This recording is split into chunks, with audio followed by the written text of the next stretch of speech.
বাবা মা তার সন্তানকে আদর করবেন, এটা কি শিখিয়ে দেওয়ার বিষয়? এটা যে একটা দায়িত্ব, এটা কি বুঝিয়ে দেওয়ার বিষয়?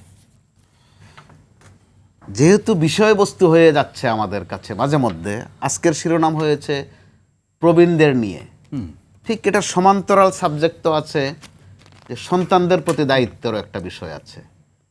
আমরা যেমন এই প্রবীণদের ঘটনার পরে কিন্তু আরো একজন মার কিন্তু একই রকম ঘটনা ঘটেছে, একই রকম প্রায় একই রকম। একই রকম। সমাজে এরকম নূরজাহান যে কত আছে। জি, ওই ক্ষেত্রে ব্যারিস্টার মিলন ভাই যেটা বললেন, অনেকে লজ্জা শরমে সেটা প্রকাশ করেন না। আবার মাঝে মধ্যে আমি এই গণমাধ্যমে কাজের সুবাদে জানার সুযোগ হয়েছে সেটা, যে দু একটা মামলা আমি জানি, ঘটনা আমি জানি, প্রেক্ষিত তদন্ত করতে গিয়ে দেখা গেছে যে জমি নিয়ে বিরোধ আছে অথবা প্রতিবেশীর সাথে কোনো বিষয়ে গোলমাল আছে, তাকে এখন সামাজিকভাবে হেয় করতে হবে, মাকে দিয়ে বা বাবাকে দিয়ে এমন একটা মামলা করে দেওয়া হয়েছে, মা বাবা সেটা জানেনও না যে আসলে কি লেখা ছিল ওখানে। আপনি অপরাধ বিষয়ে কাজ করেন, শিক্ষকতা করেন, গবেষণাও আছে আপনার, নিশ্চয়ই আপনার কাছে ওই ধরনের কেস স্টাডি থাকতে পারে। তো এরকম একটা যাবতীয় যে ফরম্যাটটা আমাদের, একটা অসুস্থ প্রবণতা। একেবারে স্বাভাবিকভাবেও যদি আপনি দেখেন যে সন্তান নির্মম হয়ে যাচ্ছে মা বাবার প্রতি, আবার মা বাবাও মাঝে মধ্যে নিষ্ঠুর হয়ে যাচ্ছেন সন্তানের প্রতি।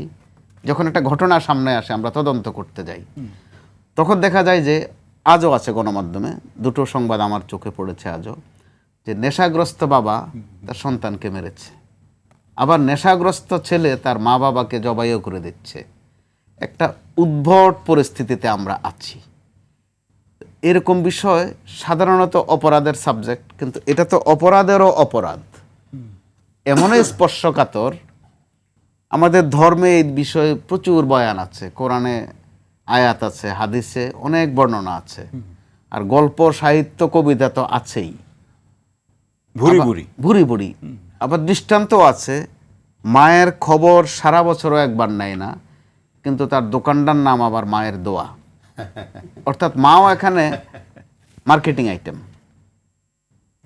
এক তামাশা কিন্তু তামাশা। এবং আরেকটি মুস্তাকল ভাই, এটা একটু প্রশ্ন, যেহেতু আপনি গণমাধ্যমের মানুষ, লেখালেখি করেন দীর্ঘদিন ধরে, আপনার লেখা আমরা পড়ি, সেটা হলো কিছুদিন আগে মা দিবস গেল, আমরা সামাজিক যোগাযোগ মাধ্যমে মায়ের প্রতি ভালোবাসা শুভেচ্ছা জানানো সামাজিক যোগাযোগ মাধ্যম মোটামুটি ভাসিয়ে দিলাম, কিন্তু তার কয়েকদিন পরে এই ঘটনা, অর্থাৎ তার মানে একটা মেকি চরিত্র আমাদের অনেকের মধ্যে, আমরা সকলকে দোষারোপ করছি না, অনেকে আমরা ধারণ করি, লালনও করি, প্রয়োগও করি।